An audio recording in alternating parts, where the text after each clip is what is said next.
Welcome back to the Agentic Insider. I'm your host, Philip Swan. In this show, we explore cutting-edge ideas and trends in AI and data, as well as hear from other industry thought leaders in the AI space. This podcast is brought to you by Iridius AI, committed to safe and responsible AI innovation. Let's dig in.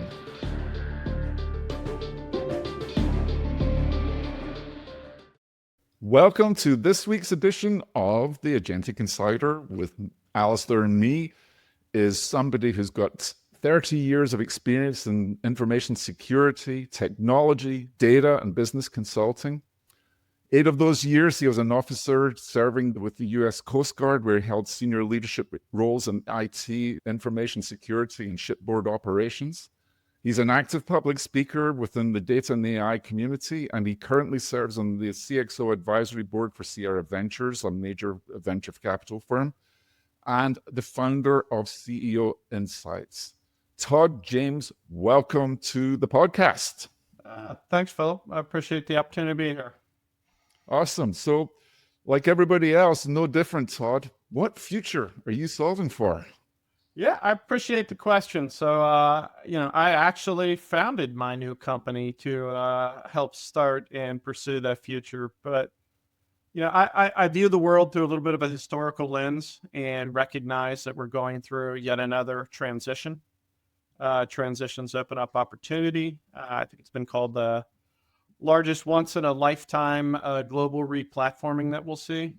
We'll see what happens with quantum. We may get 2 of those, but right now it's with AI. So, my thesis is companies are really struggling with 2 key questions. One of which is, how do I get started? What is it?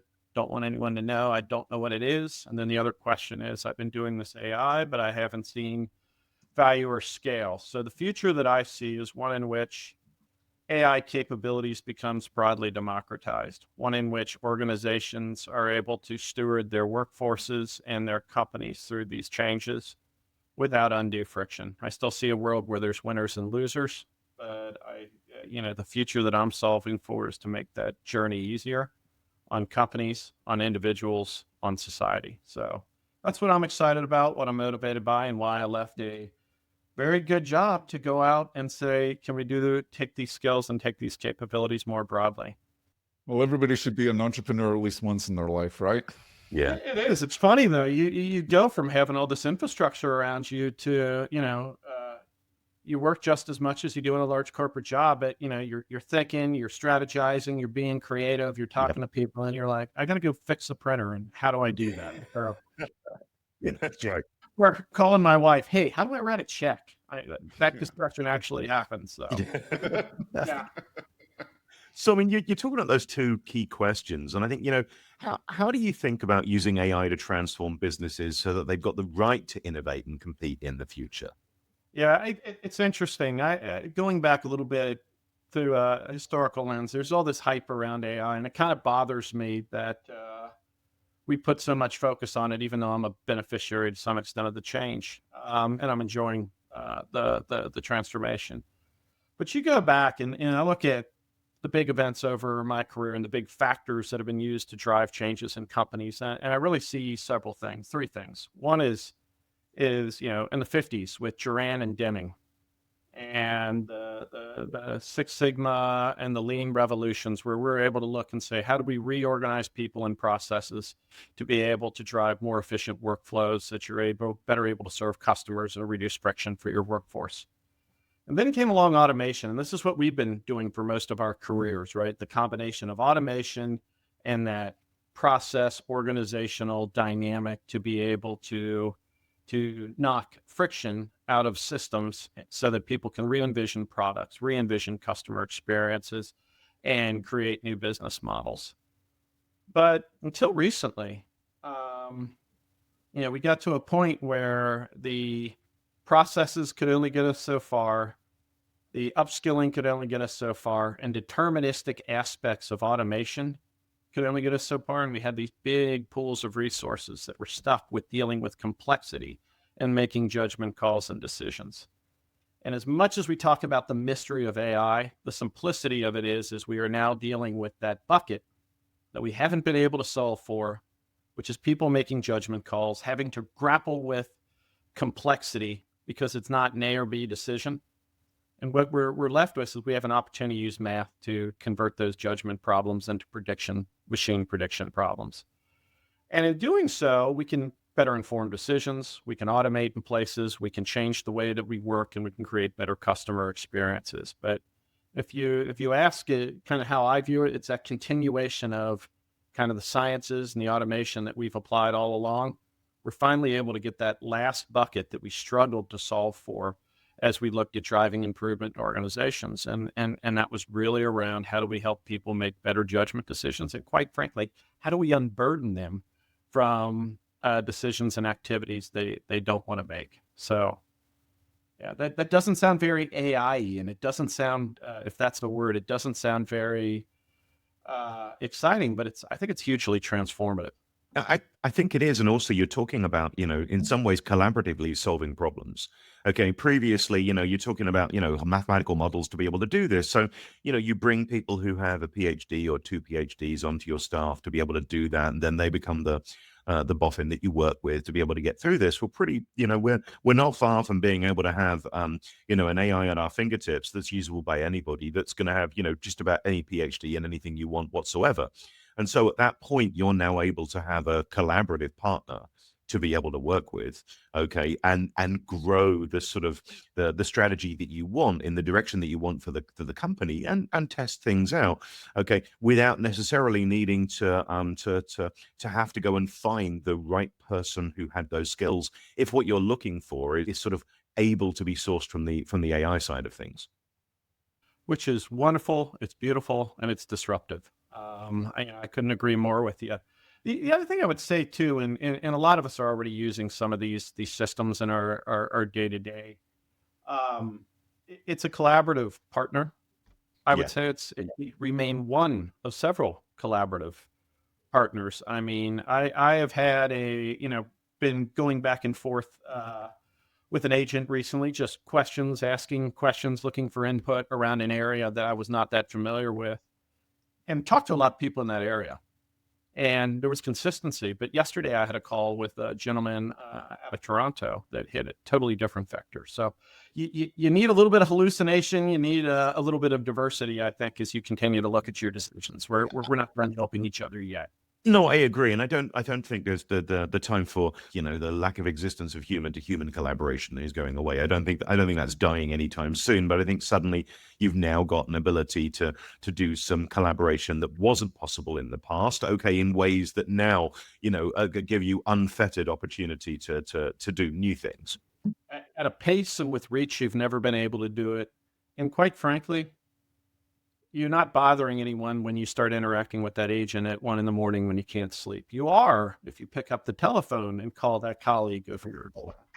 You don't have to worry about vacations or the weekends or after hours or any of that. There's no boundary spaces. It's interesting because we're really talking about a dichotomy here. You're talking about one of your first, you said answering Philip's question, what future are you solving for? Is a lot of this is 2 key questions. First one is how do I get started, and then suddenly we're talking about intense collaboration at 1 a.m. with multiple PhDs to be able to do all of this, and there's some companies that are like, hang on a minute, this is accelerating so fast, and I feel like the train has not only left the station, it's out of the system in the universe, if I break the metaphor, and I don't even know how to even get started on this. So there seems to be a very large continuum as to where people are falling at this point. You bring up an incredible point that I think people are missing. If you look at the data, I forget the source, but like you go back to 2023, 50% of companies said they were working with AI in a material way. End of last year of 2024 is 70%. And you're like, good, everyone's using it. We're done, right? No, that continuum tells a incredibly rich story that I think if you're sitting out there as an organization or you're sitting out there as a leader, that is the thread you should pull. Because what the data is starting to say is those that are leading, those that have figured out not only how to implement an AI pilot and to start to use it, but have figured out how to instill a culture where leadership understands how data and AI can better create processes and inform decisions, how data with every time you touch it, you have an obligation to protect, but also an opportunity to enrich that asset. Those companies, by various studies, and I'm doing some of my own analysis now with some of the data I have, but they are seeing, I think it was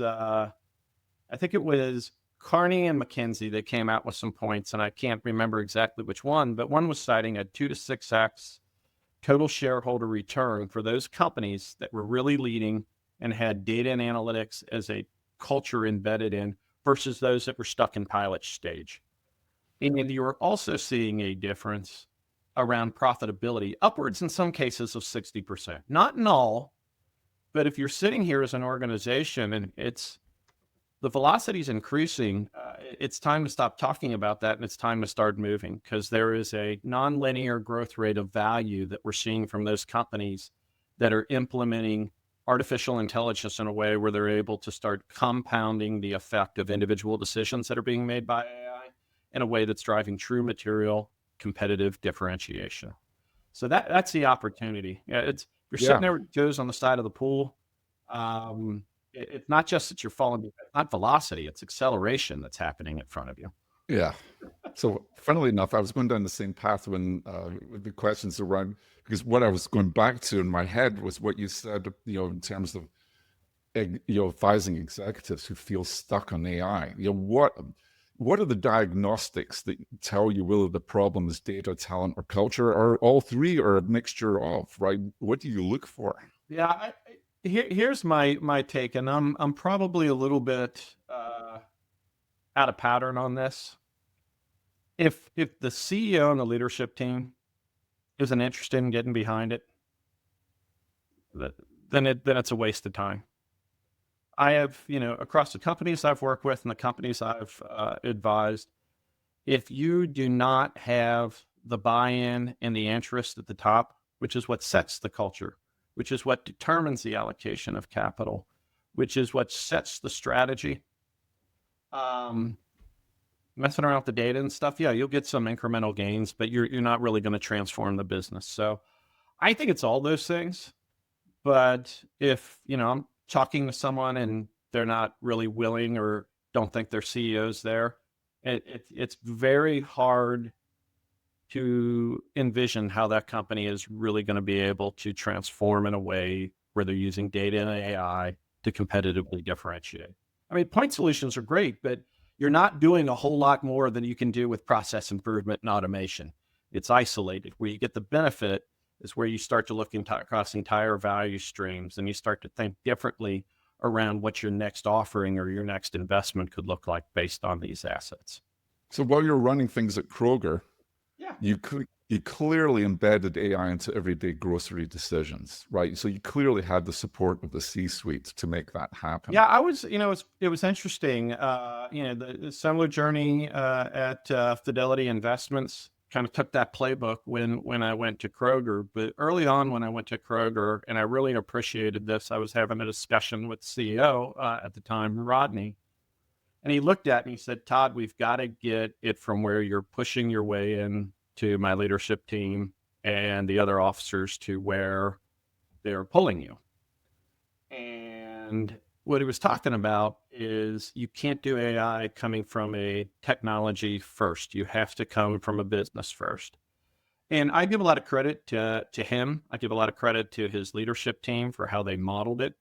There was, we had ceremonial events like going up to the Northeast to a college that is very well known for university. It's very well known for its technology, and the senior leadership team up there, and being able to walk through and spend dedicated time talking about how this can impact our business, visiting that university and talking to leading professors. And while that in itself doesn't change, it is representative of a commitment.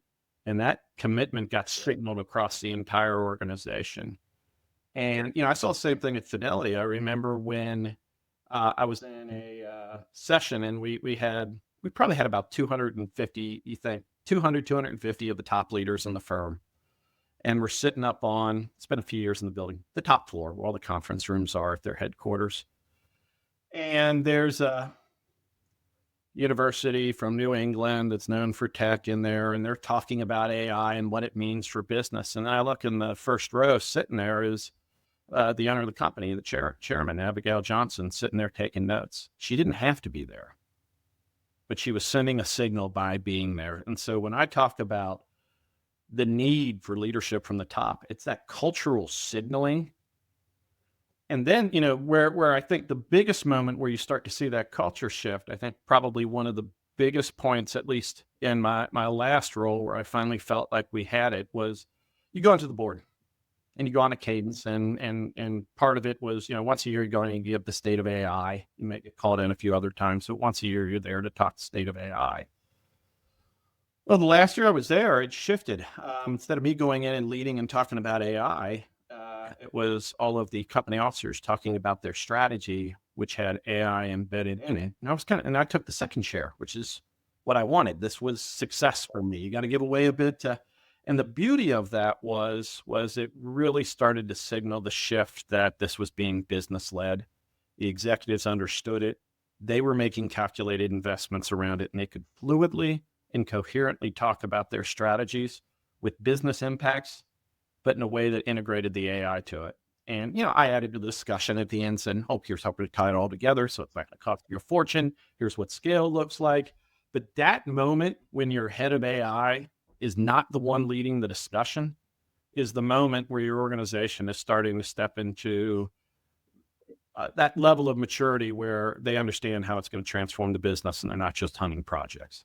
That's great. So at Kroger, I don't know if you can disclose or not, but which use case delivered the fastest payback, and why did it succeed where others stalled? The beauty of Kroger is, you go back about 10 years and they've been using machine learning on like best customer communication and embedded. I mean, I walked into a pretty mature asset there, at least around the merchandising and the marketing aspects, which if you understand the history of Kroger's analytics subsidiary and how that grew out of dunnhumby, the fact that they were heavy on merchandising and marketing makes a lot of sense.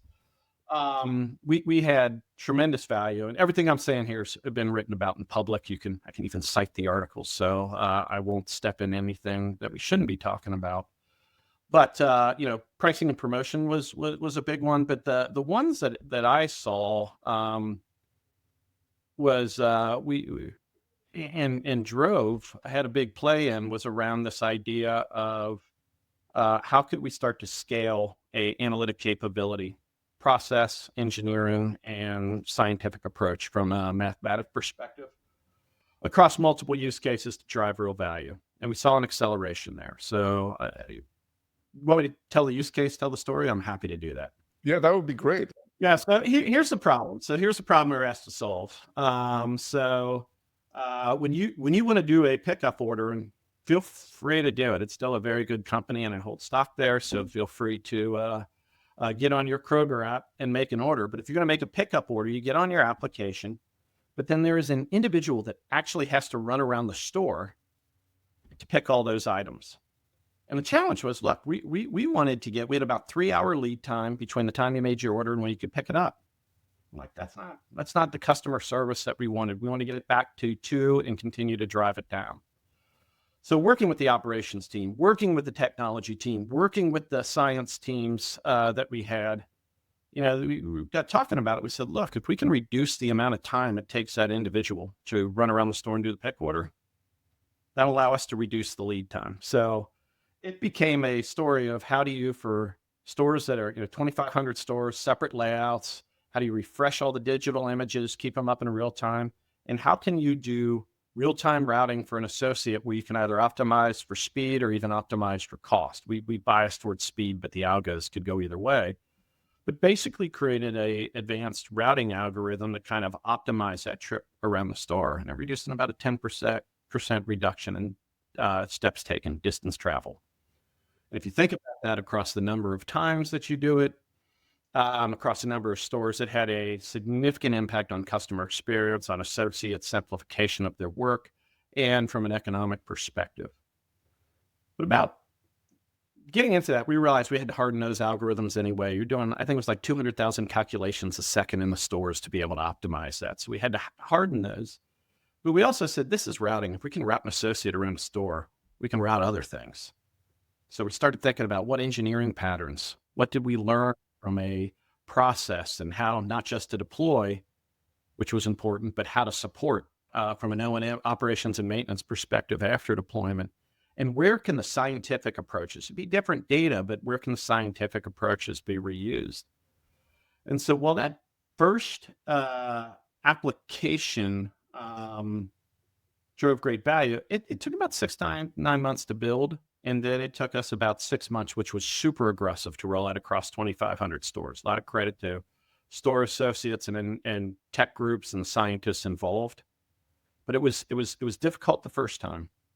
The second time, we had a pilot up and running of a routing trucks out of a distribution center. We said we route an associate around a store. We can route a truck from a store to a distribution center. We could start to instead of thinking about a problem, let's think about a routing center of excellence and a routing capability.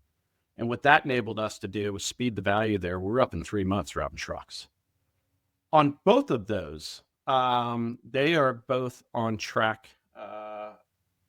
Both those initiatives and the other projects in those areas across 18 to 12 months. When I last looked, it was about a 2.6x increase in value delivered from an EBITDA perspective. And they are on track, as long as they deliver this year, to be the highest EBITDA generating sciences in place. Wow.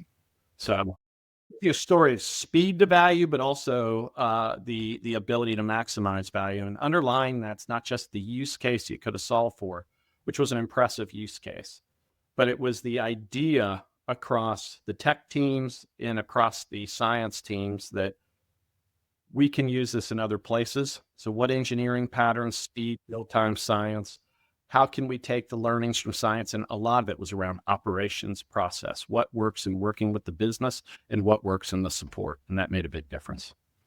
So, when you're thinking about things like this, we're obviously, as we move into an AI where everyone is, or there seems to be a very huge fear where people think their jobs are going to be made obsolete and be replaced by millions of agents that can do their job pretty well. And I think that we all understand that there's a change happening from where humans are the operators to humans sort of becoming supervisors over agentified infrastructure that could drive this sort of thing. But how do you bring the workforce along in conversations like this? Yeah, it's interesting. I would say the cases where we all have stories of sciences that were highly performant and never got implemented, right? People have a vote. At the end of the day, it's like anything else. If you're going to deploy something, there has to be value in it for the recipient. A few things come to mind, and I can give you two great examples, but and I'll start with the Kroger, or I'm sorry, the Fidelity one, where I really learned the lesson well, because we were all experimenting. I said, I'm gonna try this. We'll see if it works, and if it does, we'll replicate it. But we started getting, you want to reduce the distance between your tech teams and your business teams. You want to get that intimacy, and the simple way to describe it, people that are going to be impacted by it, we brought them into the project. They weighed in. That resulted in a better solution. It resulted in a faster time to value. It resulted in less friction from the workforce, because the people that are going to be impacted by it, a group of them are in there saying, no, I'm looking at this. This is how it's going to change. It also gives you that over the horizon view where you can start to work with the people whose jobs are impacted to be able to determine what they can do now that they don't have to do that task. And I think it's best summed up. I was living in Boston at the time, and I flew down, check on the project. It was being done out of Fidelity had big operating center, still does, down in Covington, Kentucky, which is a suburb of Cincinnati, just outside. And I went down, I spoke to one of the women who was on the business side and said, how's it going? And she said, Todd, you know what? She said, I used to be a transaction processor. Now I own a microbot. I make it better, and it makes me better. And I have more time to do what I really want, which is to create a delightful customer experience. So she was getting rid of the mundane that kept her from being that advisory resource when she was receiving a call. And she was able to help solve problems now and freed her up to use her natural ability. We took that at Kroger too. And like before we started projects, one of the things when I was leading data and tech over at 8451 for the data scientists working in Kroger. I said, we're going to go out, we're going to visit, and we're going to get on site. We're going to see and do the jobs with the people before we do it. So like even I, as chief data and tech officer, would go out and do some of the work that we were about to impact. At one, to signal, but I learned a lot. And we learned things like solutions we talked about would require people to have 3 arms. Or you learn things that have an appreciation for how hard and complex the work. I also learned I'm no good at any of those jobs in the store. So data science didn't work out. There was no fallback. The stores weren't going to hire me. But we would get the teams out there. And then the leaders, the vice presidents running the initiatives for me would be out in the stores a lot. And I also made a point early on that if I was going to meet with a VP, a data scientist, I wanted the person from the business that was attached at the hip with them to also meet. I wouldn't really, for a fact, but I wanted to reinforce that tech and business were in the boat together. And when you knew that one day I knew I had it, I went out and we were testing that routing solution in the stores, out in Amelia store, east of Cincinnati. And I asked a technical question and the director from the business answered it. It was about enriching the data for future potential uses. She answered it. And I asked a business question and my VP of data science answered it. And I walked out of the store going the sense that this is tough. It's hard. Things will go wrong, but this is going to work. And that was the biggest stuff. And long-winded way of saying, you have to bring those people in. 1, they have a vote on whether they accept it. 2, I think we have an ethical obligation to do it. And 3, you got to figure out what's next for that workforce. And having them in part of the loop, as you do that, you get as many insights from them as you do as you think more broadly about business priorities. I couldn't agree more. And I know that we've talked in the past, you, me and Philip, about all of this. And I think that when we think about, going to the Fidelity, when you think about what a financial advisor looks like now compared to what it looked like 10 years ago and what it's going to look like 10 years from now, I think managing the transition to a future that maintains that dignity and that purpose and contribution that one wants to feel, as well as revenue. I mean, yep, all service to the God of revenue.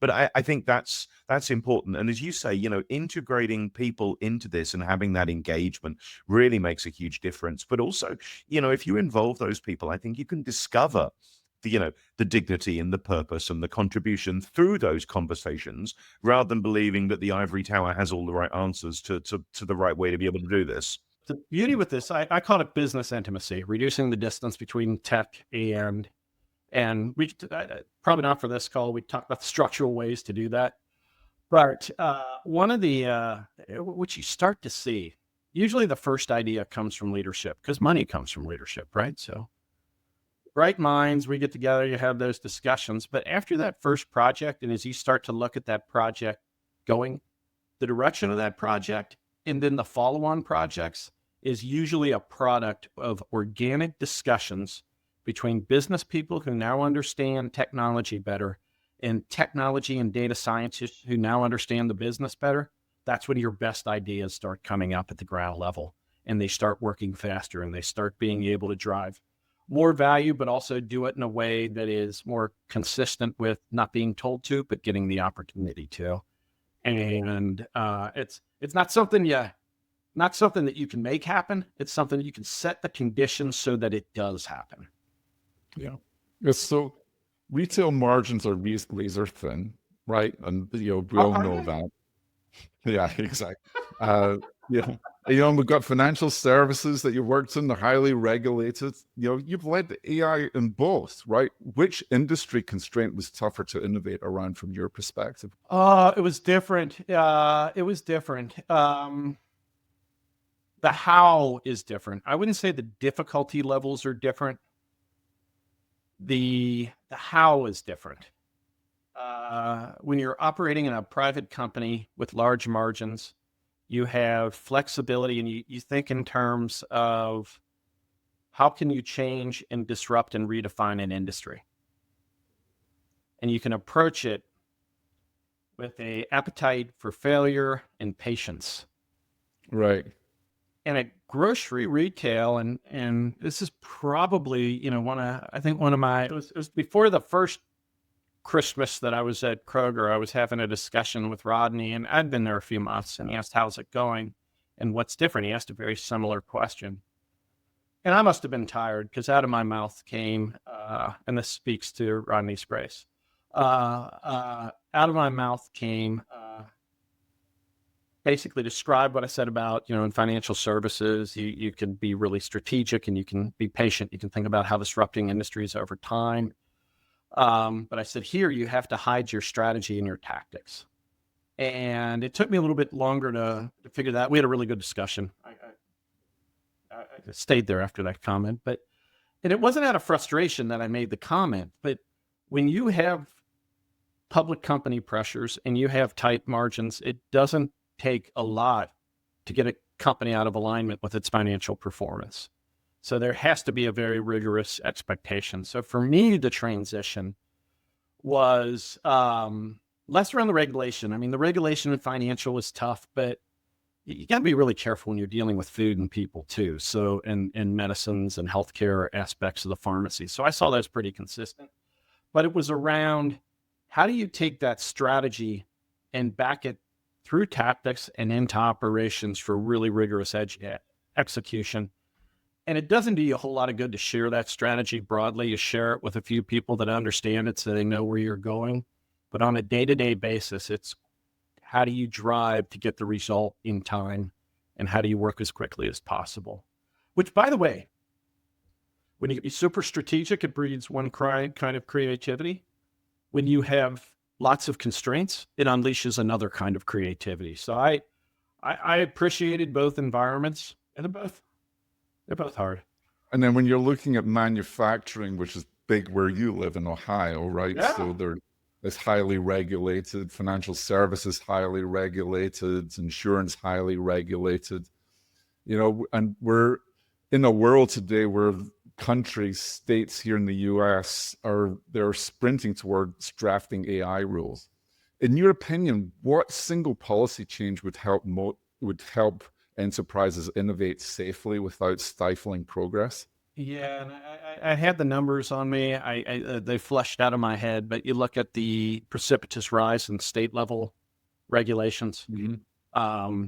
And I'll say something. I was talking to a colleague in Europe the other day, and I said, it used to be, we kind of laughed at the regulatory patchwork of the EU, and to which he responded, "You're not laughing now." And there's the states and what they're doing, I think, is with good intent. But it's very hard to operate without some overarching level of regulatory framework across states. And I am optimistic. You've seen positive development in some of the agencies, but you haven't seen it from a legislative perspective across the board. You are seeing more at a federal level around protection of children. You are seeing more around fraud. You are seeing more around deep fakes. That is fantastic. But if they could harmonize the patchwork framework of the states, you would reduce costs, you would increase the competitiveness, and you would make it easier, as you learned which regulations were working and not, to be able to turn that dial accordingly as a governing body than when you have every state doing it. And they can't possibly talk to each other. That's not a ding on the states, but it's not like there are a bunch of experiments that are being coordinated, just a bunch of experiments. Yeah, I mean, I think we saw yesterday, was it Alistair, Meta was saying they're not going to adhere to the EU AI Act, I think. Sure, but I mean, there's enough of these shots across the bows that are being portrayed right now to see if they can encourage regulation to be diminished, or to be less restrictive. I think with the EU, it's a little bit more difficult to make those shots because the EU is resistant to those. And I think the system, as much as we complain about it in the United States from time to time, is a more flexible system for change. It is absolutely. I mean, there was enough regulations put forward over Gavin Newsom's desk in California that were rejected last year, and then Texas just approved a whole host of fantastic regulations closer to the EU AI Act. So people can be surprised as to where this regulation can be coming from. You raised a good point. There's no political thesis here, right? It's really all over the map, which I think is one of the reasons why, like, when something gets so messy and so visible, it in this system, I actually think it pushes it to a resolution. I think we're more likely to see action out of the federal government because it's getting so bad. Well, I think we also end up with a thing where it says, well, no. When I say transparency, I mean this. No, I mean this. No, transparency is really this. And now you have, it's the same thing. If you put 10 architects in a room, you get 23 different opinions. It's the same sort of thing here, where you end up with a series of different opinions on what do I mean by transparency, and now we're into philosophical discussions on ethics, which never really go very well from a regulation perspective. Yeah, you nailed it. Yeah, I have nothing to add to that. You should have just answered the question for me. There you go. Well, how about going back to your Coast Guard days, right? You learned mission critical risk management. You had to, as part of what you were doing there, right? And and so how does that early experience in your career influence your stance on AI safety and velocity? First of all, through my late teens and through my 20s, I was in the service. It was very formidable. I look back and I've had the privilege of working for incredible companies, ethical companies, good companies. Coast Guard stood out as just a absolutely fantastic place to contribute, but also to kind of sharpen your various skills for the rest of your life. I think from that, there's probably two vectors I'll take here. One, the Coast Guard, unofficial mottos basically so that others may live.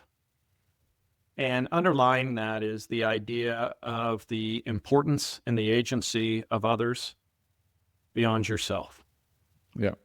So I think that framework is something that is still instilled in how I view the world and how I think about the world.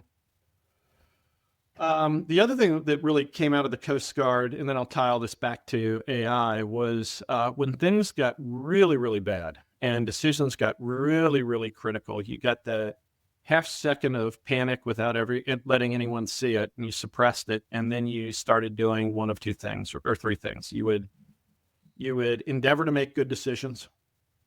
You would execute on your rule set, your skill set that you've acquired, and you would utilize your network. Whatever you had on the ship or whatever you had through the radios, you could get back. But you put the three of those into action as quickly as possible. That seems to have worked through just about every decision I've made. And when I made good decisions, there's a combination of that, a thoughtful focus on, am I making the right judgment, fully employing the skills, and then using a network to be able to kind of test and make sure that rarely is your idea the best idea without contribution. So yeah, that idea of kind of bringing those forward as you make decisions, but also the idea of you've got to be concerned about the greater agency beyond you have impacted. I think there's been a few things that have that's played out on me in several ways. One, you take very serious the implications that your science, your solutions, your products have on individuals, and that's always a question you ask as you go through, right? Are we meeting the expectations, and are those expectations consistent with the experience, the impact, the dignity that we want our customers, our clients, our associates to feel? Which goes back to, too, if you're not thinking about that, you don't put your teams out in the stores to work with the people being impacted. So that plays out. The other thing that I've kept is you can get in popular culture dragged left and right by different ideologies. If someone's drowning, you don't care what they look like, where they came from, who they are, what language they speak. You get them out of the water. I think with AI, there's been some big mistakes where people have tried to put different differentiations. Every human, are you treating every human fairly? If you're going to use their data, is there a virtuous value exchange back to them? And is it consistent, irrespective of who that human being is? And that's been something that I've stuck with through the end, right? At the end of the day, you're deploying some of the solution. I see a victim in the water, and all I care about is getting them out. I see a person consuming this, don't care where they're from, what they look like, who they're at, want to treat them fairly with dignity in a manner that's consistent across the board. Now, there are deviations. Like if you're doing healthcare stuff, they're like, I don't believe I can get uterine cancer. I'm pretty sure I can't. So there's times where you do that, but that has been the starting point in my decisions. That's great. So we're going to start winding down here. We're going to go into some quick fire. Did I wear you out? That's right. You've worn us out, man. It's fantastic. Well, there is actually one thing I would like to ask before we get into our rapid closing. So, nobody can predict the future, and especially in AI, we sure as hell can't predict the future. But as you look beyond time, whatever period it is, whether it's 3 months or 3 years, what do you see that's currently overhyped in terms of AI trends that will quietly become indispensable to us, and which features do you think will fade away? I think right now, I don't think we've fully gotten our arms around how real the mobility solutions are. Mm-hmm. Could you dig more into that, what you mean? Yeah, it's interesting. Back to that meeting where the Kroger leadership team, we all went up to that university. We had an opportunity to talk to one of the professors who was leading in mobility, the robot dogs. And he explained to us how different and how much more complicated that problem was than large language models and some of the other advances. And I should slower. It is more difficult. It is more complex. I'm surprised by how quickly that is moving, both through industry. I think the conflicts we have going on, starting with Azerbaijan and Armenia, looking at what's happening in Ukraine and Russia, and looking at what's happened in the Middle East. The change in the speed of change in warfare has also kind of changed some of the dynamics around mobility that will bleed into other areas of our life. So that mobility, I think we're going to see a lot more solutions that are coming out in that space, much more than if you would have asked me a year ago. I'd say, it's still up. Yeah, we're seeing it too, right? Because you've got the right now, when you're looking at OpenAI, the current models that are available, likes of 4.0, o3, o3 Pro, GPT-5 could release at any time, right? Yep. Any time between now and Christmas, right? It could do as early as tomorrow, right? And it could, what's happening there? They're already working on 6, 7, and 8, right? In various levels. And that's all focused on that mobility, this, spatial awareness and everything that's concerned around robotics. So you're absolutely right. And that's the direction that things are going. So, safety is going to be even more issues. There goes back to Asimov. If you're like iRobot Foundation, etc. 3 laws. It's funny. Right? 10 years ago, if we were talking on a podcast about this, someone said, we got jobs. Why do you listen to that? Is science fiction? Who are these weirdos? I mean, but it's real now. It is. And what's funny is that we were talking on a podcast the other day with Robert Scoble, and I think that there's a transition state between, okay, we will take a ChatGPT Foundation like model and stick it inside an autonomous robot that then can do the ironing, do the cooking, do the cleaning, put the laundry on and everything else, which isn't that far away. But there's a step between there where you take the autonomous robot and you connect it to an army of humans, one of whom is a babysitter, one of whom knows how to fold laundry, one of whom does this. And so you have a human-controlled drone, to your point about warfare breeding over. You have a human-controlled drone that is then using the intellectual capability of somebody who is trained, certified, whatever, in how to be a babysitter, how to do this. And suddenly then you've got different personalities. It's elder care. And the implications, we can stay in our houses with 3 flights of stairs now into our however long. I mean, it's going to have a tremendous impact. I think the other one's probably a little less exciting. We have AI-driven digital customer experiences. We're going to see that converge with in-store experience. Yes, that's going to happen, Todd. Absolutely. I mean, hyper-personalization, especially in the world of agentic systems, is going to happen. That's just a matter of time. We're already seeing it.